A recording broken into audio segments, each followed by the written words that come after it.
Okay, gold was first discovered in Kirkland Lake in 1911 by Bill Wright over on Tweedsmuir Avenue, and there's a discovery outcrop there that you can go look at the plaque. When he discovered gold, all the other prospectors that were looking around in the area wanted to look for gold too. So Harry Oakes, the Tuff brothers, and a guy by the name of Swift Burnside staked claims right where we're standing here in the middle of the night, 40 below, in January 1912.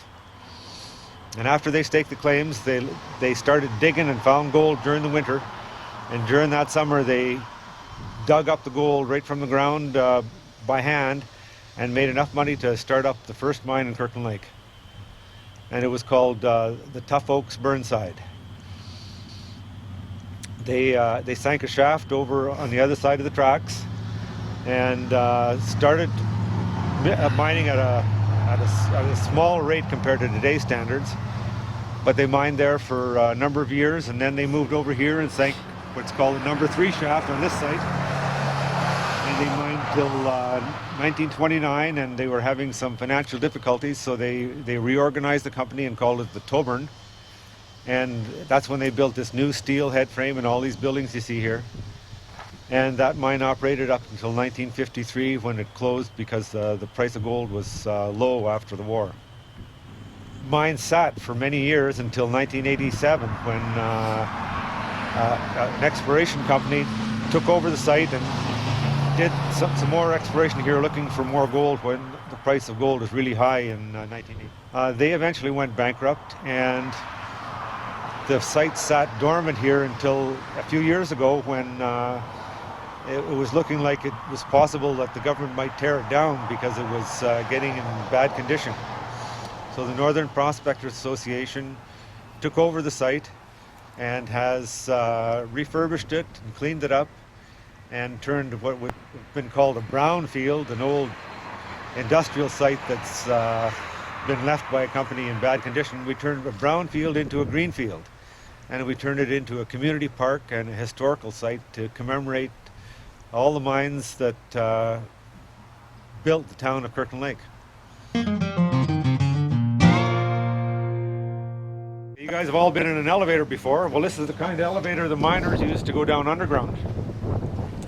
So in that head frame, there's 2 elevators side by side, and when it's time to go underground, all the miners jam in there really, really tight, and they go down to work underground.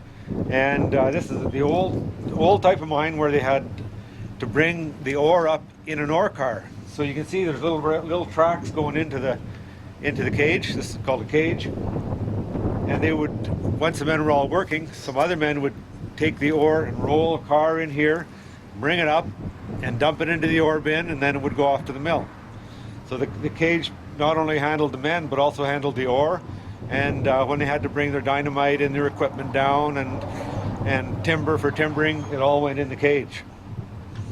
So if you guys want to see how many you can fit in there, you'll be able to tell how many miners can jam into a cage at once.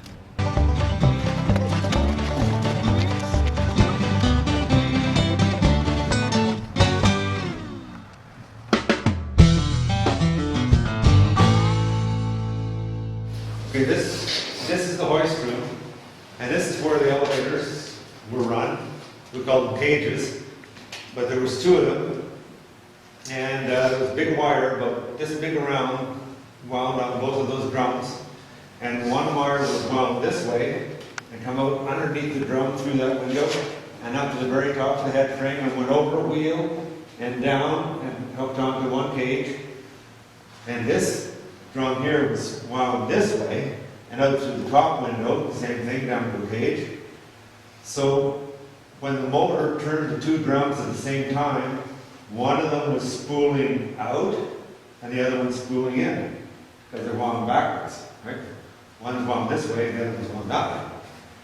So that means when one cage is at the top, the other cage is at the bottom, and they counterbalance each other. So it was less work for the motor to make things go up and down. So one cage at the top, one at the bottom, and then they would meet halfway, and then the left cage would be at the top, and the right cage would be at the bottom. So if you look at the big dials there, you see the numbers. And you see where the right cage is down 300 feet from the surface. That's level 1, 2, 3. And the left cage is up 300 feet from the bottom. So it's at 800. So when the cage would be moving, those dials would be going like this. So the cage tender always knew where each cage was at each different level. And when he got a signal from the guys underground, they had a signal buzzer. They would pull a string and it would buzz a code, like a Morse code. One ring meant one thing, 2 rings meant another. They would communicate with him, and he would bring the right cage, say, to the 800 level, pick up some guys, or pick up some more, and then bring it up to surface. And we would sit here all day, operating these levers. Those big black levers are clutches and brakes that would lock the drums or engage them to the motor. And then the gray box here was the power, so it would be up or down, and fast or slow. So he controlled everything sitting right here. And the cage tender was a guy that nobody was allowed to bug or talk to all during a shift. He had to pay 100% of his attention to making sure that he was following the signals, and everybody underground knew exactly what was going on. He would have to call them back. If they said raise up slow, he would buzz back, confirm raise up slow, and he would raise up slow, and then they would say stop, and he'd say confirm stop. And so he was talking to these guys with these buzzers all the time. So he had to pay full attention, and this was his inner sanctum. Nobody was allowed to bug the hoist. We controlled bringing the men up and down, bringing the equipment up and down, and bringing the ore up and down. This is one of the command and control center of the mine.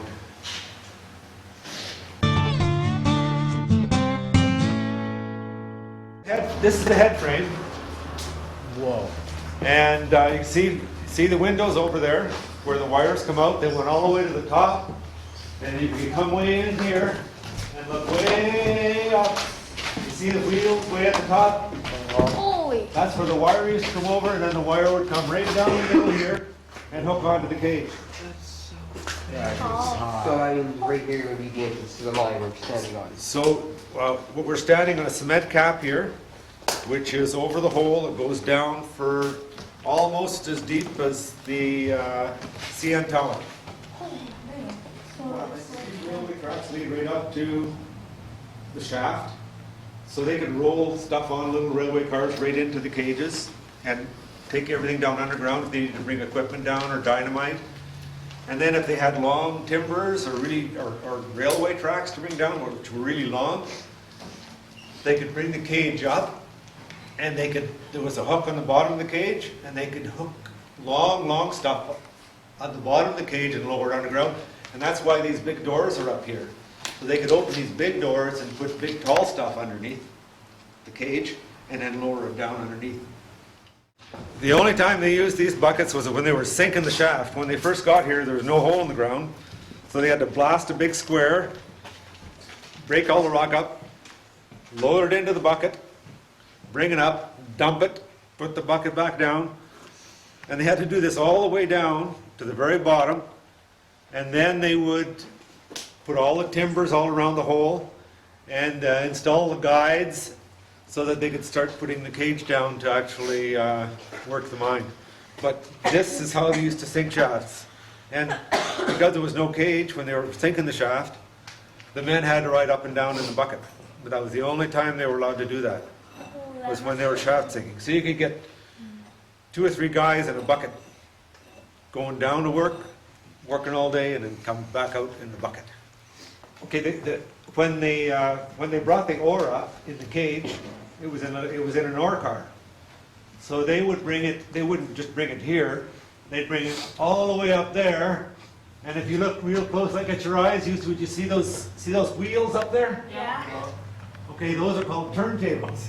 So the ore car would come out this way out of the cage, and then they'd turn it this way with the turntable. They'd run it over to the wall here, and they'd dump the waste out that side.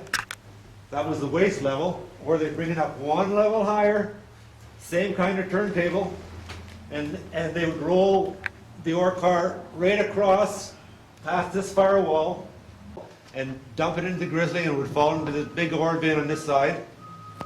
And then it would be taken from the ore bin by conveyor belt over to the hill over here and put in more buckets similar to this bucket, and just like a big ski lift, a whole train of buckets would run all the way across to the old ruins where the mill was, and that's where the gold would be taken out of the rock in the mill.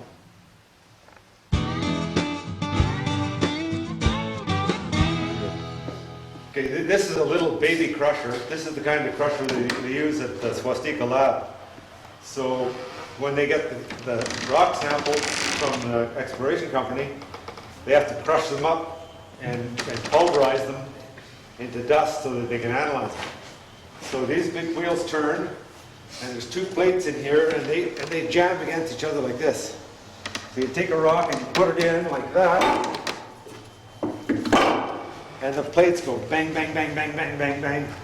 They're closer together at the bottom. So once the rock is broken up, the small pieces fall out the bottom, and the big piece keeps falling further and further and getting crushed smaller and smaller.